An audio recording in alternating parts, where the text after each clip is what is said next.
नमस्कार दोस्तों। चलिए शुरुआत करते हैं। मैं अनुराग।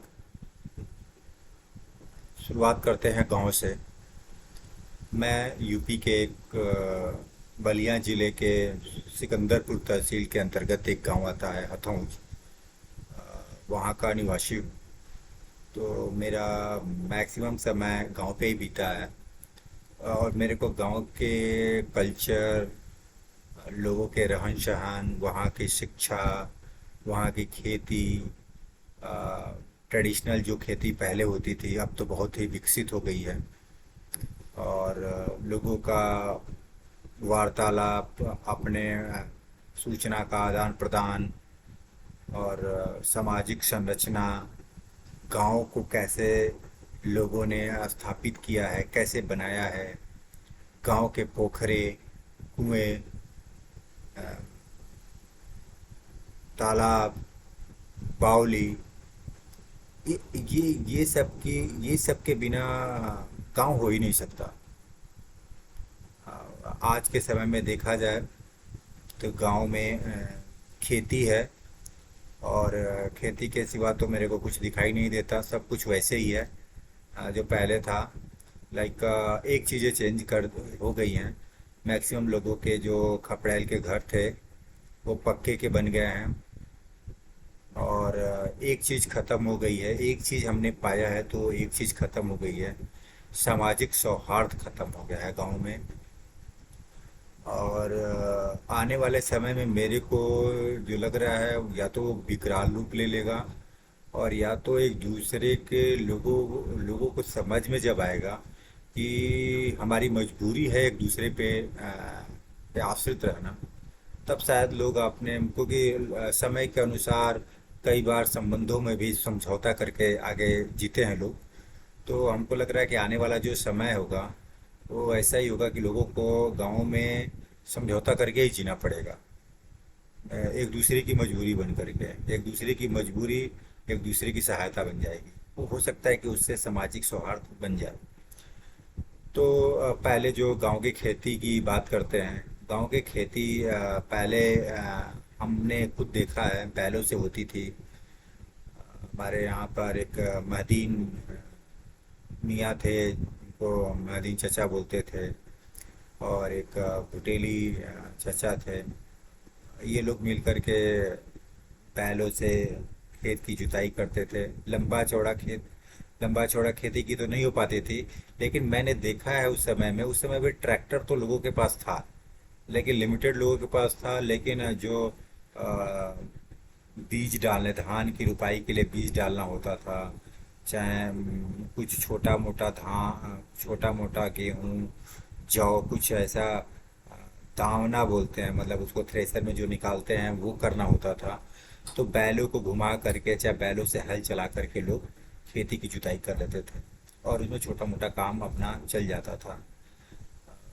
शाम मुहूर्त होता था उस दिन, कुछ अच्छा खाने को मिलता था। और बहुत अच्छे तरीके से वो ऐसे त्योहार के रूप में घर में मनाया जाता था कि आज समूह हुआ है। क्योंकि वो इसलिए भी होता था कि उस पे पूरे परिवार की खेती पे ही पूरे परिवार के हर चीज़ें डिपेंडेंट थी। बच्चों का पढ़ाई, घर का खर्चे, और शादी विवाह, और जो संबंध जो चलते हैं लोगों का, लोगों से, उसको चलाना, मतलब सब कुछ डिपेंडेंसी उस खेती से ही थी। तो उसकी पूजा, उसके जिस दिन समूह होता था उसको बहुत ही हर्षोल्लास से लोग मनाते थे। बहुत अच्छे तरीके से पकवान बनता था, वो खाते थे, वैसे रहते थे। हर चीज़ मतलब एक खुशनुमा माहौल में चीज़ें होती थी। क्योंकि वो इससे जुड़ा होता था कि वो समृद्धि का प्रतीक है। घर के बाहर जो समूह हुआ वही समृद्धि का प्रतीक है, वो दिन समृद्धि का प्रतीक होता था। उस वे में लोग मनाते थे। तो आज हम केवल पुराने ही समय का डिस्कशन करेंगे। आगे आगे जैसे जैसे चीज़ें चलेंगी तो हम आगे भी बढ़ेंगे कि आज के दौर में क्या चल रहा है। जो मैंने देखा है, अपने आंखों देखी, वो मैं चीज़ें आपके सामने रखने की कोशिश करूँगा। और दूसरा होता था, दूसरी बात आ जाते हैं, ये तो खेती की बात हुई, खेती भी सीजनली, गेहूं का अलग सीजन, धान वाला अलग सीजन। हाँ, एक चीज़ है अब बिल्कुल चेंज हो गई है, उस समय ईख भी बोई जाती थी। मैक्सिमम हम लोग मैंने आज तो गन्ना का जूस खरीदने पे मिलता है, गांव पे भी गन्ना खरीदना ही पड़ता है। लेकिन पहले ऐसा नहीं था। पहले हम लोग जाते थे किसी के कुल्हाड़े पे, वहाँ पर गन्ना का जूस पी लेते थे और भर पेट पीते थे। वहाँ पे लोग पी करके मैया खाना, आ, गुड़ लेकर आना, कोई बोलने वो रोकने टोकने वाला नहीं था। किसी के भी खेत में जाते थे, ईख छिलवा देते थे, उससे लाते थे उसका ऊपर हरा वाला टहनी, उसको हम घर पे पशु चारा में यूज करते थे। तो मेन जो गांव के लोगों का जो जीविका चलाने के लिए जो साधन था, वो खेती था और दूसरा पशु थे। पशु से बहुत सारी चीज़ें की पूर्ति हो जाती थी। जैसे साग सब्जी बहुत कम ही लोगों के यहाँ बनता था गाँव में।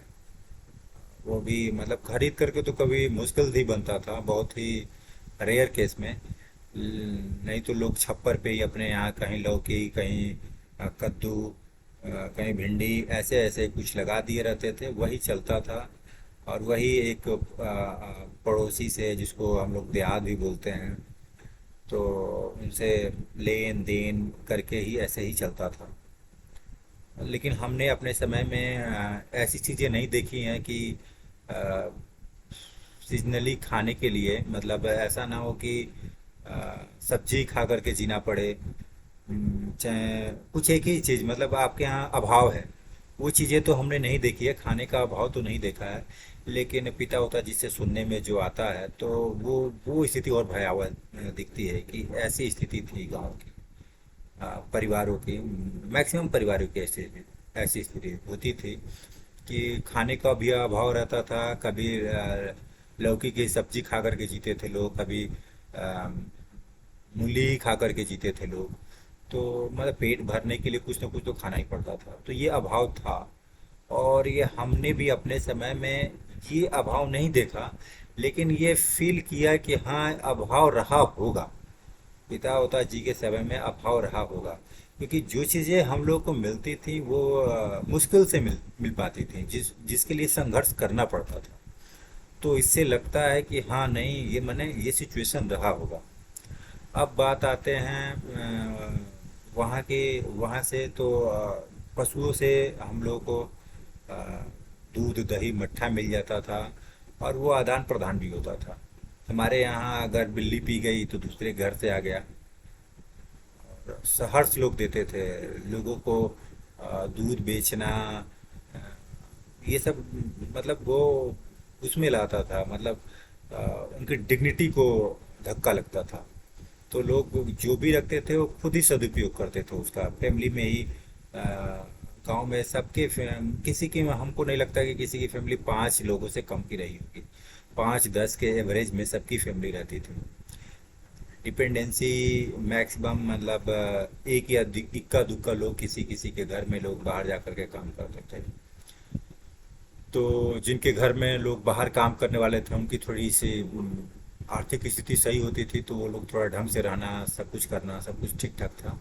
तो मैं अपने गांव का रिव्यू अगर देखता हूँ, तो मेरा गांव तो समृद्ध था, और आज भी विकासशील है, विकसित तो नहीं हुआ है।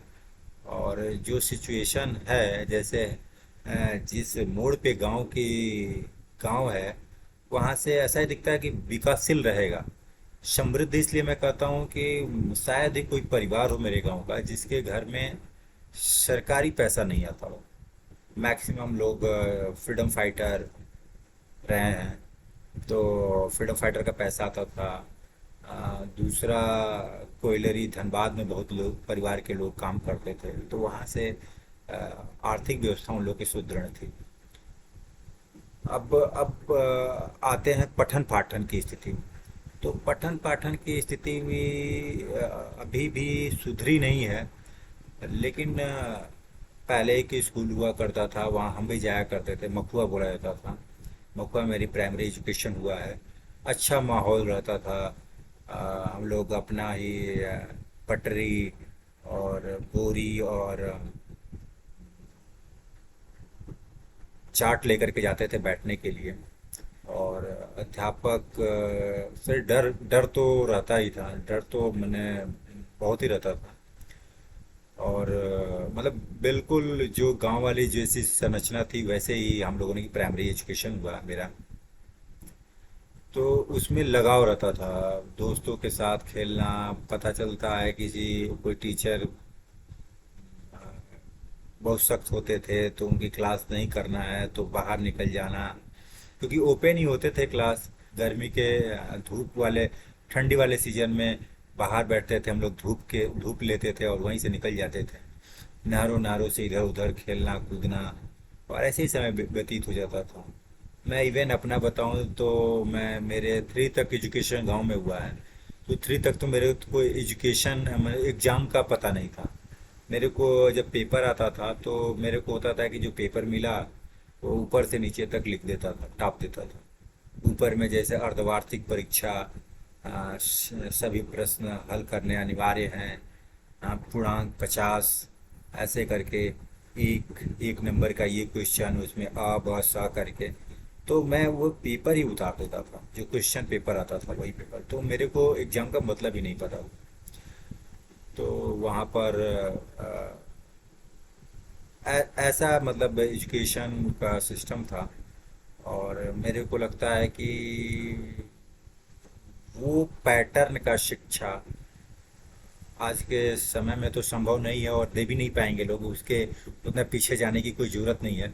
लेकिन एक चीज़ रहती थी कि उस समय जो भी अध्यापक होते थे उनके अंदर किसी बच्चे को लेकर के पार्शलिटी वाली भावना आज के समय में कहना ये है, क्योंकि इकोनॉमिकल आजकल सारी चीज़ें देखी जाती हैं।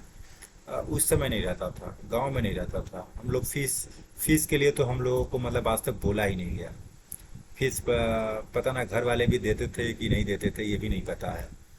लेकिन उस समय का फीस का ये था कि जिस क्लास में पढ़ते हो उतना पैसा तुमको देना है। जैसे कि 1 में पढ़ रहा हूँ तो 1 रुपये फीस थी, 2 में पढ़ रहे हैं तो 2 रुपये, 3 में पढ़ रहे हैं तो 3 रुपये, ऐसे ही फीस लगता था। हम लोगों को फीस के लिए मतलब ये होता था कि आपने पिताजी को बोल देना। अच्छा, वो लोग जानते थे, लोकल लोकल स्कूल रहता था, वो जानते थे लोग कि कौन इनके गार्जियन हैं। अपने दादाजी को बोल देना, चाहे अपने पापा को बोल देना, वो आकर के मिल लेंगे। तो मोस्टली हम लोगों ने अपने हाथ से कभी पैसा पेड नहीं किया है स्कूल में। और ये तो आज भी नहीं किया जाता। आज भी बच्चों का गार्जियन ही पैसा वो करते हैं, लेकिन कोई नॉक नहीं करने वाला होता था किसी तरीके की ऐसा प्रेशर, मानसिक प्रेशर बच्चे के ऊपर कि तुम्हारी फीस पेड नहीं होगी। और सारे गणतंत्र दिवस और स्वतंत्रता दिवस मनाना, वो लोक संगीत होना और प्रार्थना होना। आज के समय में मेरे को तो नहीं पता है कि प्रार्थना किस तरीके से होती है स्कूलों की। लेकिन हम लोगों की प्रार्थना लगभग आधे घंटे तक तो मिनिमम होता ही था। उस समय नाखून चेक करना, डेली डेली रूटीन पे बाल चेक करना बच्चों का। और डिसिप्लिन डिसिप्लिन बहुत ही होता था कि हम अपने टीचर से अ, डरते भी थे और रिस्पेक्ट भी करते थे। ये दोनों चीज़ें होती थी। आगे अगर देखा जाए तो एजुकेशन के बाद आ जाते हैं गांव की संरचना पे। गांव की संरचना में मुख्य जो भाग होता है वो दो तीन चीज़ों का बहुत ही बृहद रोल है, जो रोल आज भी है। और उसके बिना गांव नहीं है, और वो गांव गांव में नहीं है तो उसके बिना जीने का कोई मतलब भी नहीं है। जैसे कि गांव के भीतर आप नहर पाएंगे, पानी के लिए पाली उससे सिंचाई होती थी। छोटे छोटे बहुत बृहद तो नहीं होता था, लेकिन नहर होती थी जिसमें टाइम टू टाइम पानी आता था। उसके बाद तालाब। तालाब का तो बहुत ही गांव में शायद ही कोई हो गांव का रहने वाला जो गांव तालाब का लुत्फ न उठाया हो। तालाब में भैंस धोना, ऐसे भी हम लोग घुस करके नहा लेते थे उसके अंदर। तो उस समय के तालाब थोड़ा साफ सुथरे होते थे। मैंने ये वाला मल मूत्र वाला उतना नहीं होता था, क्योंकि गांव का मल मूत्र वैसे रोडों पे बहता था। मिट्टी वाले कच्चे रोडे होते थे, ट्रैक्टर के टायर जाते आते थे, उससे नालियाँ बन जाती थी, उसी में वो वहीं पे रह जाता था। और मिट्टी होती थी तो घर का जो पानी का निकास है, मल मूत्र वाला जो निकास है, वो पानी, वो मिट्टी का एक तरीके से सूख जाता था। बरसात के समय में ऐसे ही जो पानी होता था वो बहा कर लेकर के सब कुछ क्लीन कर देता था। तो वहाँ तक तालाब पोखर तक इसका लिंक ही नहीं हुआ था कि वहाँ तक पहुँचे। तो जो वो पानी होता था वो साफ सुथरा होता था, कंपेयर टू मतलब आज के समय में तो उसमें आप घुस भी नहीं सकते हैं। तो गांव में तालाब, उसके बाद आ जाता है पैटर्न कुआं। कुआं की भी भूमिका बहुत बृहद थी गांव में।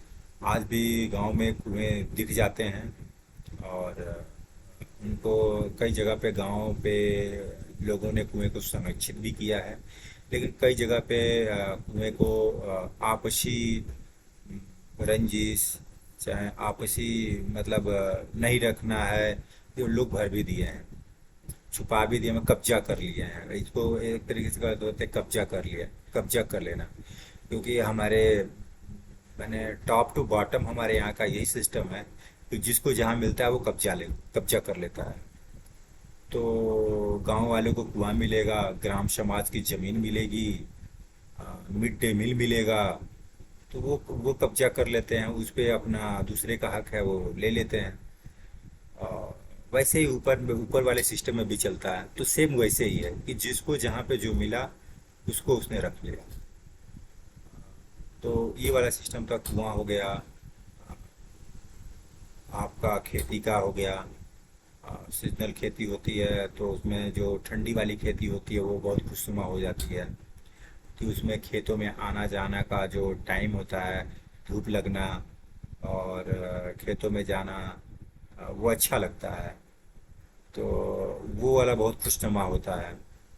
और उसके बाद आ जाते हैं त्योहार, गाँव का त्योहार। गांव का त्योहार में आप हमारे यहाँ का तो देखा जाए शुरू से ही मैं बचपन से ही देखते आ रहा हूँ। छठ हुआ, दिवाली हुआ, और होली हुआ। होली तो एक अलग रंग से ही होती थी। हमारे यहाँ होली एक महीना पहले ही शुरू हो जाती थी। लोग रंग घोल करके बनाते थे। थोड़ा ये कहूँ तो जितने थोड़ा उदंड टाइप के लोग थे, ग्रुप बनता था, वो एक महीना पहले से ही अपना सारा प्रैक्टिसिंग में आ जाते थे होली के लिए। वो लोगों को परेशान करने की भी नीयत से फेंका जाता था, लेकिन उसमें भी एक रस होता था। वो मतलब वो मज़ा मज़ा लेने वाली एक स्थिति होती थी। जिस तरीके से मज़ा लेते थे उसी तरीके से उन लोगों से लोग प्यार भी करते थे। तो वो स्थिति तो अब बिल्कुल ही ख़त्म हो गई है, क्योंकि अब वो समय नहीं रह गया है। और अब वो हमारे समझ से वो सही भी नहीं होता था, वो इस समय पॉसिबल नहीं है। क्योंकि छोटे लोगों के घरों में जा कर के गोबर फेंक देना, पानी फेंक देना, क्योंकि होली आता है तो मूलतः वो सर्दी मौसम के आसपास ही होता है। तो लोगों को घर पे बुला करके और उनके घर में वो कर देना, फेंक देना, ये रंग कलर जो भी है गुलाल, तो ये भी अच्छा नहीं होता था। प्रैक्टिसिंग इसका बहुत लोग गांव पे अप्रोच भी करते थे, जिनके यहाँ फेंका जाता था। क्योंकि छोटे लोग ही होते थे, बड़े लोगों के यहाँ तो ये पॉसिबल है नहीं कि फेंका जाए। तो ये चीज़ें हट गई, लेकिन उसके बावजूद भी जो होता था तो आपसी सौहार्द बना रहता था। कोई किसी को बोलने वाला नहीं था। बोलते थे वो लोग तो सहन करने की भी क्षमता होती थी। तो वो एज ए प्रैक्टिसिंग वो मौसम ही ऐसा होता था, सदाबहार मौसम होली का, जिसको लोग मनाते थे, एंजॉय करते थे। उसके बाद आ गया छठ और दिवाली। दिवाली में दीपक जलाना मेन उद्देश्य होता था। घर के कोने कोने के अंदर मिट्टी का दीपक बनता था, कुम्हार के यहाँ से आता था। और सरसों का तेल, जो भी ये होता था, मैंने इसकी पूरी घर की मैंने माँ वगैरह लोग जो थी इनकी इसकी तैयारी होती थी। तो मूलतः यही होता था। पटाखे का बहुत ही सीमित होता था, क्योंकि गांव के लोगों की आर्थिक स्थिति के से ही रिलेटेड सब कुछ, लेकिन बच्चे जो तंग करते थे तो कुछ ना कुछ तो हम लोगों के लिए भी आता ही था। फिर मेला लगता था, एक छोटा मोटा मेले में हम लोग जाते थे, चरखी और ये गोलगप्पे खाना और ये खाना। तो ये सब था। मेन आता था हर्षोल्लास वाला त्योहार, वो छठ। छठ पूजन में छठ की आकृति बनती है, 6 सीढ़ियों वाली एक देवी का स्ट्रक्चर होता है। वो तालाब और गंगा जो जहाँ पे है वो पूरे पूर्वोत्तर यूपी और पूरा बिहार में मनाया जाता है। ट्रेडिशनल है ये उधर का।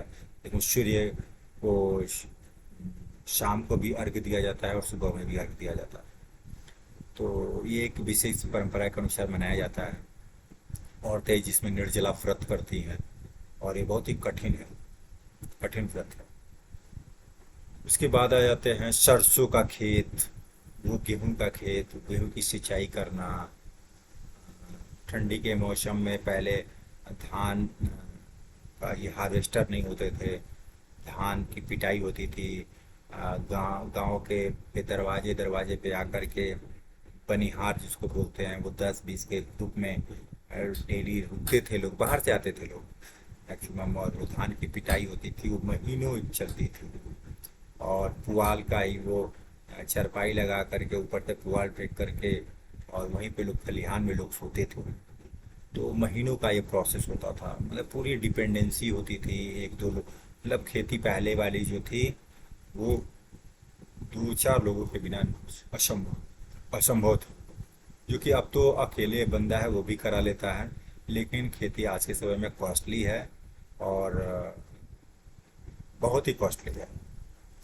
और क्योंकि ट्रेडिशनल खेती है पूर्वोत्तर यूपी में, तो उससे किसानों की हालत तो सुदृढ़ नहीं हुई है।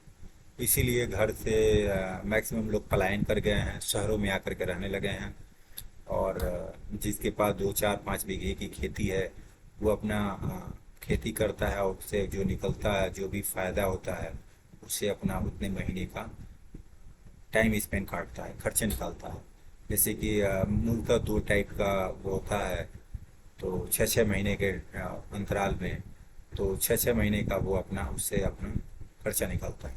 लेकिन एक तो है, खेती का यही अगर असर रहा तो गांव के लोगों की स्थिति बहुत ही बुरी हो जाएगी। क्योंकि जिनके पास ज़मीनें हैं, ज़मीनें भी बहुत जमींदार अब तो लोग रहे नहीं। ज़मीनें परिवार बढ़ा, ज़मीनें टुकड़े टुकड़े हो गए, छोटा हो गया। और अगर उस ज़मीनों पे अगर किसान को उसके हिसाब से अगर परिवार को चलाना होगा, लोगों बच्चों की शादी करनी होगी, घर बनाना होगा, रिलेशन संभालना होगा, पढ़ाई करानी होगी, तो वो तो असंभव दिख रहा है। वो मतलब अगर उस पर देखा जाए तो वो कभी पॉसिबल ही नहीं हो पाएगा। अब आते हैं एजुकेशन। एजुकेशन का मैंने थोड़ा सा वो करा भी, लेकिन एजुकेशन का आज का जो स्थिति है वो बताता हूँ। स्कूल वही हैं जो पहले थे। वहाँ पे जो छोटे बिरादरी के जो बच्चे हैं मैक्सिमम वही जाते हैं, क्योंकि वहाँ पे उसी स्तर का एजुकेशन रह गया है। एजुकेशन का स्तर ये है कि टीचर आएगा नहीं, आएगा तो कुछ पढ़ाएगा नहीं, और सुविधाएं भी नहीं है, सुविधाएं भी नहीं है वहाँ पे। तो मिड डे मील के चक्कर में बच्चे आते हैं, जिनके जो बड़े जिनके घर पक्के के बन गए हैं, उनके घर के बच्चे हर गांव के आसपास में एक प्राइवेट स्कूल खुल गया, वहाँ पे जाने लगे हैं। क्योंकि लोगों के पास पैसा आया है, तो उसको लोग उसके अनुसार अपने अपने को डेवलप भी किए हैं। तो एजुकेशन तो वो देने लगे, लेकिन उससे उनका मानसिक विकास नहीं हुआ लोगों का। क्योंकि स्कूल भेज देना, प्राइवेट स्कूल में भेज देना, वही लोगों ने स्टैंडर्ड माना है। और साथ ही में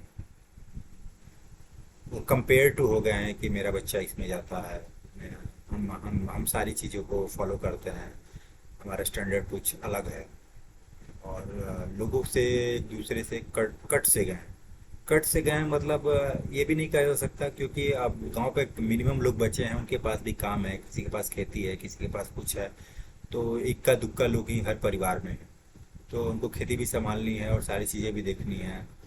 फिर आदमी का संवाद मेरे समझ से जो लगता है वो तभी जिंदा रहता है जब उसको महसूस होता है कि हमारी ज़रूरत एक दूसरे से भी है। जब एक दूसरे से डिपेंडेंसी रहती है तो संवाद और विचार और सब कुछ जिंदा रहता है।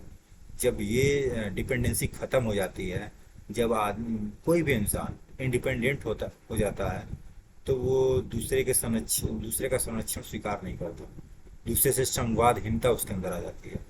आप अपने आसपास भी देखें, जब आपको किसी से ज़रूरत है, कोई भी हो, तो जैसे आपकी ज़रूरत का एक फ्रेंड की ज़रूरत पड़ती है सबको, कोई कहीं पर भी रहे, समय व्यतीत करने के लिए ही सही, तो वो अपने मन मुताबिक 100 लोगों 1000 लोगों उसमें एक बंदे को ढूंढ ही लेता है। वैसे ही है कि गांव में लोगों को जब एक दूसरे की ज़रूरत होती थी तो एक दूसरे के लोग हेल्प करते थे, एक दूसरे के दरवाजे पे जाते थे, एक दूसरे से के साथ बैठ करके गप्पे करते थे। और आज के समय में सब कुछ इकोनॉमिकल हो गया है, पता है कि हमको जो भी आवश्यकता वाली चीज़ें हैं वो पैसे से ही मिलेंगी। तो हम संवादहीनता आ गई है, उसकी वजह से संवादहीनता आ गई है। अदरवाइज कोई कुछ ये नहीं है। बड़ा और छोटा का तो कोई यही नहीं है, इसलिए नहीं है कि गांव के मैक्सिमम लोग एक ही परिवार से जुड़े हुए होते हैं। एक ही परिवार का एक्सपेंशन जब होता है तो वो 5 घर 5 घर से 10 घर 10 घर से 50 घर बन जाते हैं। तो बड़ा छोटा का तो कोई मैटर नहीं करता है। बड़ा छोटा का एक चीज़ है कि आपका स्वभाव कैसा है और इकोनॉमिकल स्थिति क्या है, आपका रहन सहन क्या है, इसके आधार पर आकलन होता है। तो वो तो समय के अनुसार सबका बदलता रहता है, सिचुएशन बदलता रहता है। लेकिन फिर भी व्यवहार और व्यवहारिकता और सामाजिकता एक चीज़ है जिसके आधार पर ये लोग आकलन करते हैं। आप कितने भी अच्छे बनने की कोशिश करें, लेकिन आपको पहचानता हर कोई हो आप हैं क्या, और आपका स्टैंडर्ड क्या है, और आप किस स्तर तक की आपकी सोच है, ये सब सभी को पता होता है।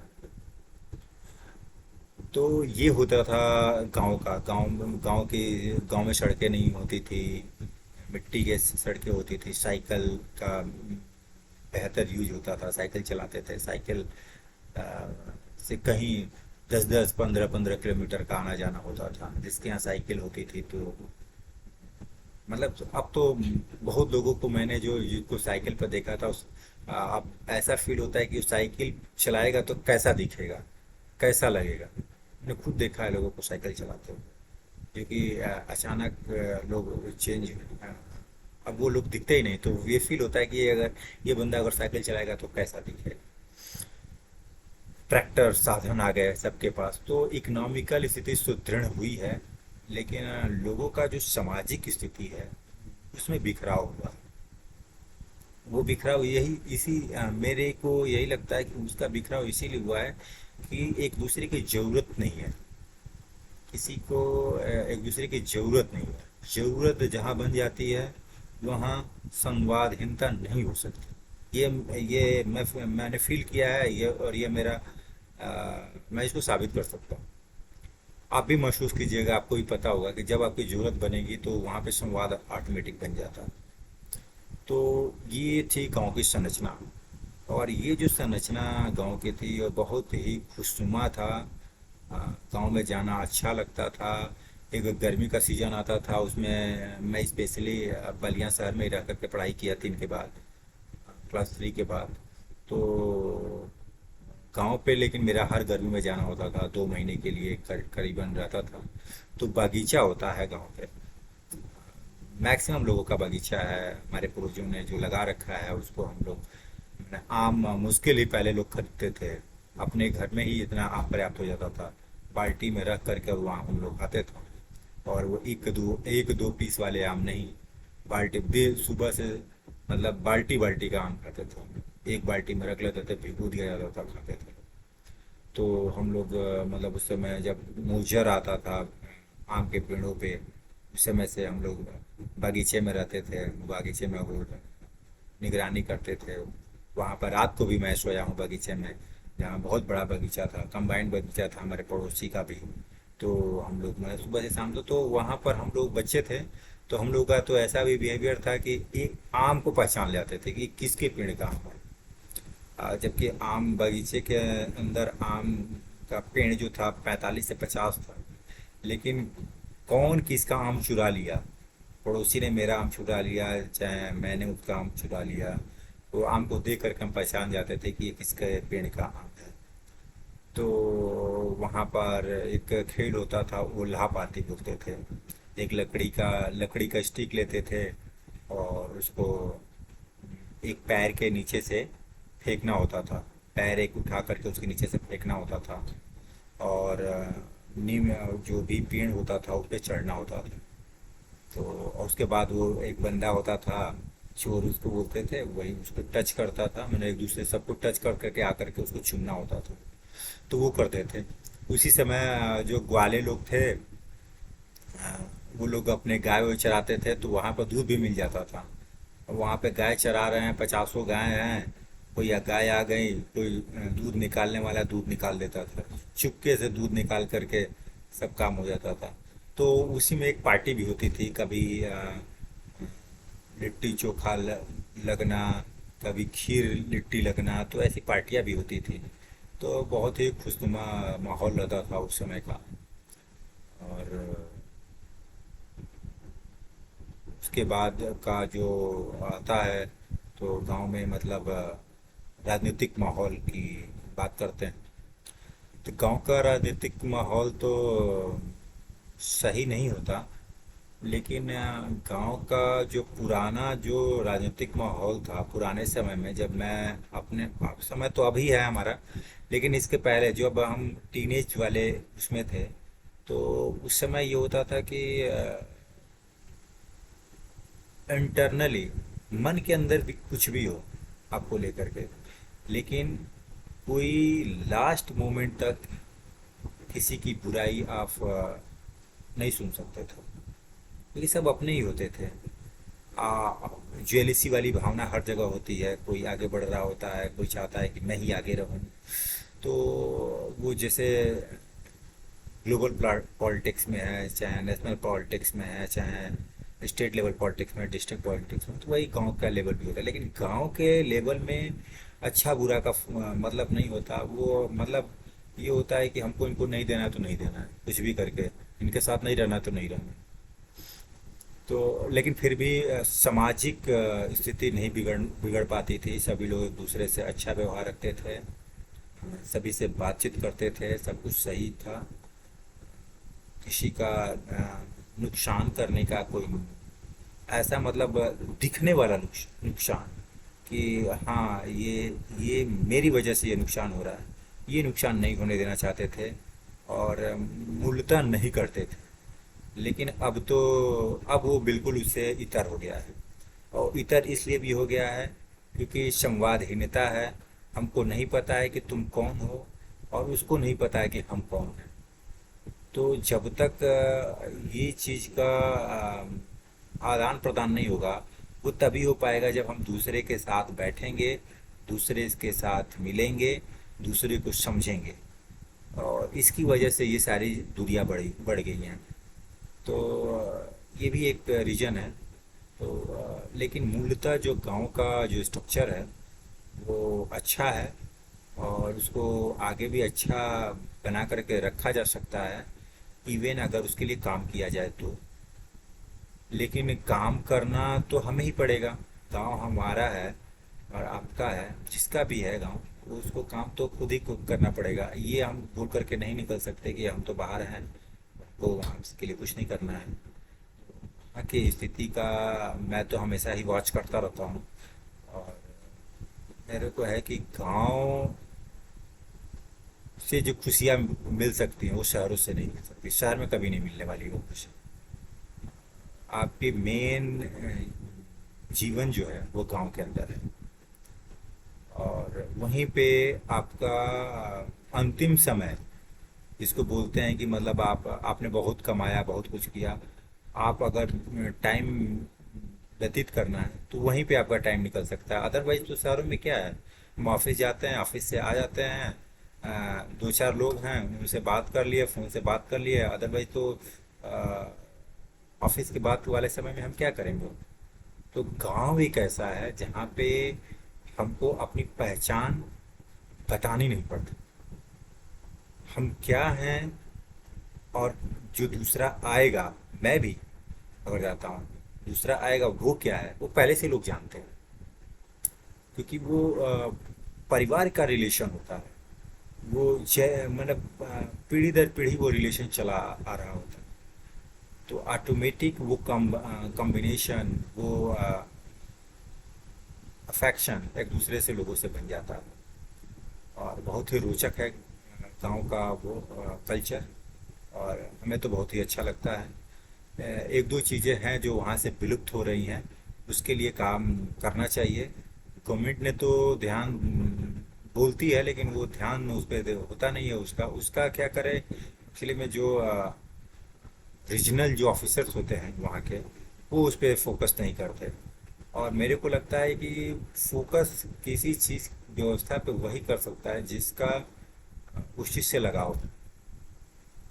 और अधिकारी जो हैं गांव में, वो चीज़ें राजनीतिक का परिदृश्य से ख़त्म कर दी जाती हैं।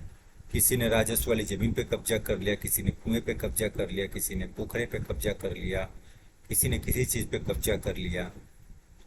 इसकी वजह से गांव का विकास नहीं हो पाया, आज भी नहीं हो पाया। चाहे गांव के लोग अगर 10 लोग चाहें गांव के, मूलतः अगर, क्योंकि गांव का जो स्ट्रक्चर होता है वो ऐसे बसाया गया है कि पूरा पश्चिम उत्तर करके हर समुदाय के लोग अलग अलग रहते हैं।